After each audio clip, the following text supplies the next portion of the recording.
Selamat datang di Audio Cerpen. Channel ini dibuat untuk membantu Anda dapat menikmati beragam cerpen berbahasa Indonesia yang sudah tayang di media cetak di Indonesia. Jangan lupa untuk subscribe, like, komen, dan juga request cerpen yang akan dibacakan selanjutnya. Audio Cerpen membantu Anda untuk tetap bisa menikmati cerita-cerita pendek dengan tanpa membaca. Terima kasih dan selamat mendengarkan. 3 Tanda Mati, cerpen karya Murang Batu yang terbit di kompas.id 16 Januari 2022. Di wilayah tempatku tinggal jarang orang mati. Namun ketika ada yang mati, pasti bisa ditebak kehadirannya. Ini bukan penyebab seperti penyakit, bencana, atau lainnya. Ini soal ciri-ciri mati. Ada 3 tanda sebagai penanda. Setiap kematian pasti diawali oleh tanda-tanda itu, selalu berurutan, dan kini aku sudah memiliki 2 tandanya. Tanda pertama adalah bintik putih di bawah mata, seperti tahi mata, namun tak hilang saat disapu dengan jari atau kain maupun air. Dia keras, biasanya dia berada di ujung mata dekat tulang hidung, bisa di kanan dan bisa juga di kiri. Kemunculannya langsung diketahui si penderita karena letaknya yang strategis itu. Biasanya muncul usai bangun tidur. Awalnya mungkin orang sepele, sekedar menyekanya. Namun karena dia tidak hilang-hilang, maka kepanikan akan langsung mengemuka. Bagaimana tidak? Tanda itu bak mendung yang berarti hujan. Itulah sebab tak perlu berhari-hari orang sadar bahwa tanda itu bukanlah tahi mata. Memang ada yang berusaha menutupinya. Sebut saja Pak Derma yang seorang pengacara itu. Usianya belum begitu tua, masih 1 kalender lagi mencapai 60 tahun. Dia pun masih aktif, istrinya cantik dan 2 anak-anaknya hebat. Yang pertama anggota Paskibra dan yang kedua langganan juara kelas. Nah, suatu hari Pak Derma yang bermata indah malah mengubah gaya. Tidak hanya di mobil, di halaman rumah pun tak pernah lepas kacamata hitamnya. Para tetangga jelas curiga. Bapak sakit mata, kata dokter, kacamata hitam bisa mengurangi sakit dan bisa membuat penyakitnya tidak menular. Begitu kata istri Pak Derma. Selang sepekan, kacamata belum juga dilepas. Bahkan, Pak Derma mulai jarang keluar rumah. Tetangga semakin curiga. Tak mau terjadi hal-hal yang tidak menyenangkan, mereka pun mulai menanyakan itu lagi. Kali ini tidak di rumah ketika Pak Derma pergi, tapi di toko tempat biasa istri Pak Derma belanja. Tak ada jawaban, tapi tetangga paham kalau Pak Derma sebentar lagi akan mati. Pasalnya, istri pengacara itu menangis ketika ditanyai. Pun, dia mengiyakan bintik putih di bawah mata suaminya. Bahkan, dia cerita tanda itu muncul sepekan sebelumnya. Ini berarti sejak Pak Derma memakai kacamata. Artinya tanda kedua akan muncul. Belum, masih bintik putih itu, jawab istri Pak Derma sambil terisak.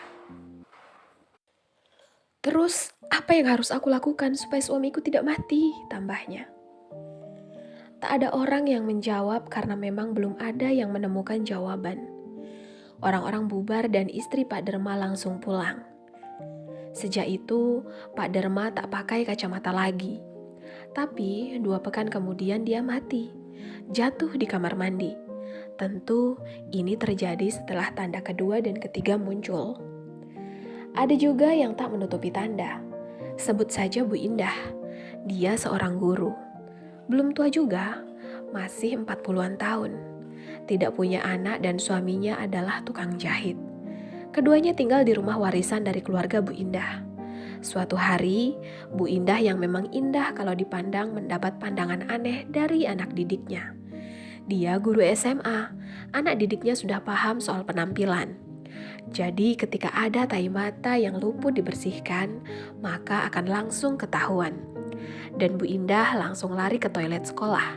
Dia pandangi matanya dalam-dalam dan kemudian paham.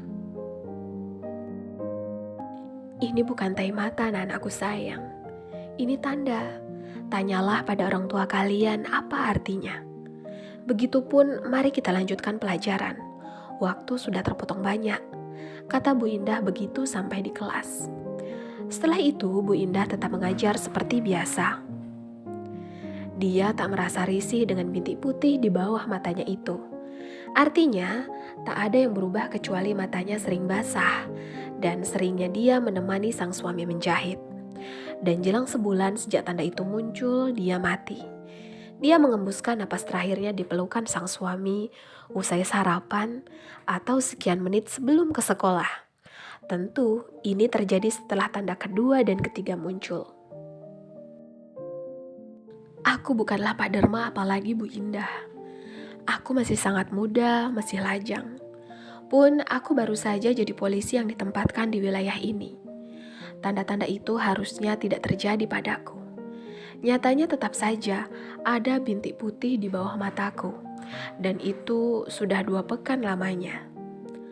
Tanda kedua sudah muncul, tanya rekanku di kantor. Sungguh aku tak bisa menerjemahkan nada dari kalimat tanyanya itu, senang atau sedih. Kabarnya semakin bertambah, tanda itu tak akan bisa dilihat orang luar. Jadi aku harus tanya, bisa apa kau menghalanginya? Balasku malas. Aku merasa semakin hari orang-orang semakin aneh saja. Rekanku diam. Dia memandang jauh. Dia membakar rokok. Aku juga. Bapakku mati dengan 3 tanda itu. Sudah puluhan orang di wilayah ini juga begitu. Sekarang kau. Aku tak tahu apakah ini baik atau tidak. Tanda sebelum mati harusnya menggembirakan, tapi terasa menyakitkan begitu mengetahuinya. Katanya kemudian. Aku diam dan mengangguk. Adalah menyenangkan kalau tahu kapan kita akan mati. Kita bisa berbuat baik hingga pantas untuk dikenang, bukan? Nyatanya itu hanya teori.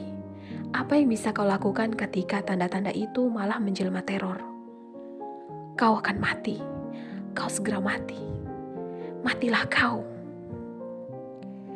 Sudah 4 hari ini muncul, kataku sambil membuka baju, menunjukkan bagian dada. Ada sebuah bentuk seperti sidik jari jempol yang menempel di dada kiri berwarna darah kotor. Rekanku itu melirik sekilas. Dia matikan rokok dan kemudian keluar ruangan dengan setengah berlari. "Anjing!" teriaknya. Aku paham dan tak tertawa dengan makian yang tak jelas dia tunjukkan pada siapa itu. Ya, aku tahu. Dia pernah melihat tanda kedua itu di dada ayahnya, di dada Pak Dharma, atau warga lainnya yang laki-laki. Pun dia pasti dengar kalau ada tanda itu di dada Bu Indah atau perempuan lain yang mati di wilayah ini.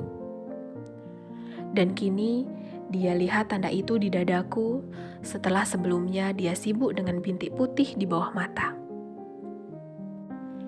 Di wilayah tempatku tinggal jarang orang mati. Namun ketika ada yang mati, pasti bisa ditebak lebih dahulu. Ada 3 tanda sebagai penanda. Dan kini aku sudah memiliki 2 tandanya. Artinya sebentar lagi aku akan mati. Mungkin karena pikiran itulah aku dibebas tugaskan. Aku hanya diwajibkan absen. Tak ada patroli, tak ada jaga pos, tak ada apel. Ya sudah, aku turuti saja walau lumayan bingung dengan perintah itu. Meski begitu, aku tak mau menjadi Pak Dharma yang lebih sering mengurung diri di rumah ketika tanda demi tanda bermunculan. Aku lebih memilih menjadi Bu Indah, tetap beraktivitas seperti biasa. Aku, meski hanya mengisi absen, tetap memakai baju dinas. Aku mau mati saat berdinas. Hanya itu kebanggaanku, kataku pada rekan-rekan kantor. Rekan-rekan tak ada yang membantah, termasuk pimpinan. Mungkin mereka paham, ketika muncul tanda ketiga, maka saat itulah aku mati. Jadi biarkan saja, tak lama lagi. Masalahnya tidak seperti 2 tanda sebelumnya yang muncul pada fisik. Tanda ketiga, kata orang-orang lebih ke psikis. Artinya tanda-tanda itu hanya orang dekat yang paham. Misalnya kasus Pak Dharma. Dia menjadi orang yang sangat pemarah menjelang ajal. Tepatnya setelah bintik putih di bawah mata dan sidik jari jempol di dada kiri muncul. Anaknya yang anggota Paskibra bolak-balik mengelus dada karena kena bentak. Pun anak bungsunya yang langganan juara kelas tak luput dari suara keras. Biasanya kedua anak itu selalu dimanja. Jangankan dibentak, dilirik dengan tatapan tajam pun tidak. Sang istri malah dikatai boros, padahal belanjanya tak pernah berubah sekian tahun. Dengan kata lain, Pak Derma berubah dari karakternya yang biasa. Bahkan, dia jatuh di kamar mandi sampai mati, itu pun dalam keadaan marah yang entah. Bu Indah juga begitu. Menurut suaminya, Bu Indah tidak pernah sebaik itu sebelumnya. Dia selalu sibuk bekerja, tidak pernah masak sarapan, tidak pernah menungguinya menjahit. Tapi begitu tanda 1 dan 2 muncul, Bu Indah malah berbalik menjadi sosok yang begitu menyenangkan bagi suaminya. "Kau ke rumah ibadah lah, jarang kulihat," kata seorang rekan. "Kau mau aku cepat mati? Maksudnya?" Tanda ketiga itu biasanya kebalikan dari sikap kita. "Bukan itu maksudku, Aku tertawa dan malah menepuk pundaknya. "Ya, sepertinya aku mendapat jawaban agar aku tak mati. Ya, jangan sampai aku melakukan hal sebaliknya dari aku sebelumnya seperti Pak Derma dan Bu Indah." Itu tanda ketiga, persetan dengan 2 tanda yang muncul. "Sudah jarang kau main bola," kata seorang warga. Mendengar kalimat itu, aku kembali mulai bermain bola seperti sebelumnya. Ya, 2 hari sekali. "Sudah jarang kau duduk di warung Bindum." Aku kembali ke warung Bindum, hampir tiap malam, meski makanan dan minumannya tak enak. "Sudah jarang kau cuci mobil komandan." Aku langsung mencuci mobil komandan tiap pagi seperti biasa. Ya, aku memang harus seperti biasa. Aku tak boleh menunjukkan diri berubah. Perubahan adalah tanda ketiga. Aku harus statis agar tidak mati. Tapi bagaimana dengan pekerjaanku? Bukankah aku biasa patroli, jaga pos dan apel? Tapi komandan yang memerintahkan agar aku bebas tugas sejak ada 2 tanda itu. Artinya, komandan yang ingin aku mati. "Mati itu bukan urusan manusia," kata komandan. "Siap salah, tapi tanda-tanda itu muncul di diri manusia." "Ah, kau, itu pun kau percaya." "Siap salah, tapi komandan yang bebas tugaskan aku, kecuali absen." "Ah, itu kan untuk menguji kau. Sudahlah, tak ada itu." "Siap komandan, jadi aku tugas seperti biasa lagi." "Iyalah, mau mati kau." Aku mencium tanah, seperti pemain sepak bola usai mencetak gol. Tanda bersyukur. Aku diperintahkan komandan untuk menjalani rutinitas seperti biasa. Artinya, tak ada yang berubah seperti sebelumnya. Dengan begitu, aku telah diperintahkan untuk tetap hidup. Ya, bukankah kalau tak patroli, jaga pos atau apel berarti aku melakukan hal sebaliknya? Dan bukanlah itu berarti tanda ketiga? Sampai rumah, aku buka baju. Kulihat tanda sidik jari jempol semakin menebal. Pun, aku lihat cermin. Bintik putih di bawah mata tampak lebih besar. Kulihat kalender. Ini hari jelang sebulan sejak tanda pertama muncul. "Sebelumnya kau jarang memperhatikan mata dan dadamu. Kenapa sekarang sebaliknya?" Aku tak tahu siapa yang mengatakan itu. Sumpah, aku tak tahu. Yang ku tahu di wilayah tempatku tinggal jarang orang mati. Namun ketika ada yang mati, pasti bisa ditebak kehadirannya. Ada 3 tanda sebagai penanda. Dan kini, kurasa sudah memiliki ketiga-tiganya. Medan, November 2021. Muram Batu, lahir di 50, Sumatera Utara. Pengarang kumpulan cerpen Hujan Kota Arang Basa-basi 2018. Novela Tepi Toba, Basa-basi 2019, dan kumpulan cerpen Kartini Boru Regar, Tai Kecoa dan Wali Kota, Gading 2020. Sejak berusia balita tinggal di Langsa, Aceh, begitu tamat SMA, merantau ke Yogyakarta selama 11 tahun, dan kini menetap di Medan.